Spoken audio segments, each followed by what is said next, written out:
अस्सलाम वालेकुम, कैसे हैं आप सब लोग।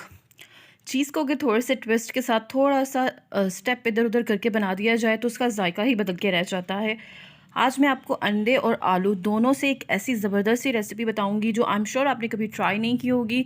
अगर आपने कभी ट्राई नहीं की तो ज़रूर ट्राई कीजिएगा, लेकिन उससे पहले अगर आप पहली दफ़ा मेरे चैनल पर आएँ तो उसको सब्सक्राइब करके घंटी को ज़रूर प्रेस कर दीजिएगा। इससे ये होगा कि मेरी वीडियो का नोटिफिकेशन जल्दी से आपको मिल जाया करेगा। 2 से 3 चम्मच ऑयल डालें हैं और इसमें सब्ज़ मिर्चें जो हैं 2 से 3 काट के फ्राई करनी है। जैसे ये अच्छे से फ्राई हो जाएंगी, इनका कलर जो है ना वो चेंज हो जाएगा। फिर इसमें डालने हैं प्याज। एक अदर दरमियाने साइज़ का मैंने प्याज लिया था और उसको मैंने रफली काट लिया है। इसको तब तक मैं फ्राई करूँगी जब तक ये ट्रांसपेरेंट नहीं हो जाता। जैसे ही प्याज जो है वो ट्रांसपेरेंट होगा फिर इसमें मैं डालूँगी आलू। आलू आप ध्यान से देख लीजिए, मैंने क्यूब्स में काट के डाले हुए हैं। ना ये ज़्यादा मोटे हैं ना ज़्यादा पतले हैं, दरमियाने साइज़ के रखने हैं ताकि हमारे फ्राई करते करते ही गल सकें, क्योंकि हमने इसमें कोई पानी वगैरह कुछ नहीं डालना, बस फ्राई करते हुए भी इसे गलाना है। जैसे ही फ्राई करते करते ही आलू 80% गल जाएंगे फिर इसमें डालनी है लाल कुटी हुई मिर्च।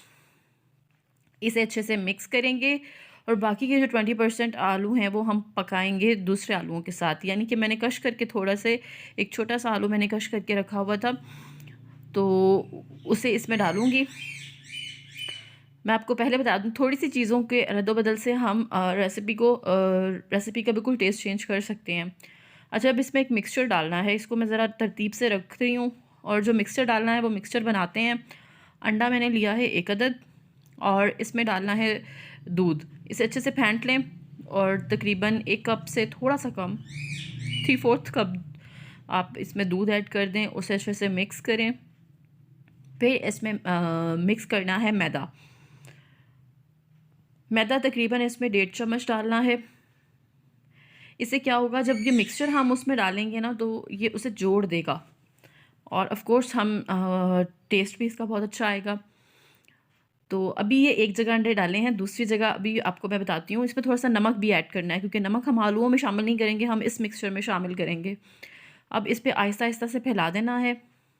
आँच जो है ना वो अब बहुत हल्की रखनी है। ये अंडा डालने के बाद आँच आप तेज़ नहीं कर सकते, नहीं तो नीचे से अंडा जल जाएगा। तो आँच ये हल्की रखनी है। इसके बाद इसे थोड़ी सी देर के लिए ढक के रख देना है। ढक के रखने से क्या होगा, ये ऊपर से भी काफ़ी हद तक जो है वो पक जाएगा। इस तरह से करके देखते रहें कि पक गया। जब बिल्कुल पक जाए अंडा नीचे से, मतलब कच्चा ना रहे, फिर इस पर बॉयल किए हुए अंडे रखने हैं। और इसे मैंने हाफ़ ऑफ कर लिया था। सबसे पहले इस पर लाल कुटी हुई मिर्च मैं डाल रही हूँ, फिर थोड़ी सी काली मिर्च इसके ऊपर डालूँगी। इसके बाद इस पर थोड़ा सा टेस्ट के लिए पुदीना डालूँगी कटा हुआ। बहुत मज़े के फ्लेवर आएंगे इस अंडे में, आपको मज़ा आएगा ये नाश्ता बना के। थोड़ा सा धनिया इस पर डालूँगी मैं। उसके बाद मेरे पास हरी प्याज थी, हरी प्याज डालूँगी मैं। ये सहरी में जब आप बनाएंगे तो आपको बहुत ज़्यादा मज़ा आएगा। अंडे आप बॉईल करके रात को रख सकते हैं और बाकी सब कुछ भी आप रात को रेडी करके रख सकते हैं। सुबह जस्ट आपने पैन में डाला और बनाया और इन्जॉय किया। ये इस पर मैं चेडर चीज़ डाल रही हूँ और चेडर चीज़ डालने के बाद इसे सिर्फ 3 से 4 मिनट के लिए ढक के रखना है ताकि चीज़ अच्छे से मेल्ट हो जाए। और ये देखिए, चीज़ जो है ज़बरदस्त सी वो मेल्ट हो गई है। तो आप इसे नाश्ते में खाएं, सहरी में खाएं, जैसे आपका दिल करता है आप इंजॉय करें। आपको आई एम श्योर ये रेसिपी बहुत ज़्यादा पसंद आएगी और आप ये बार बार बनाएंगे। अल्लाह हाफ़िज़।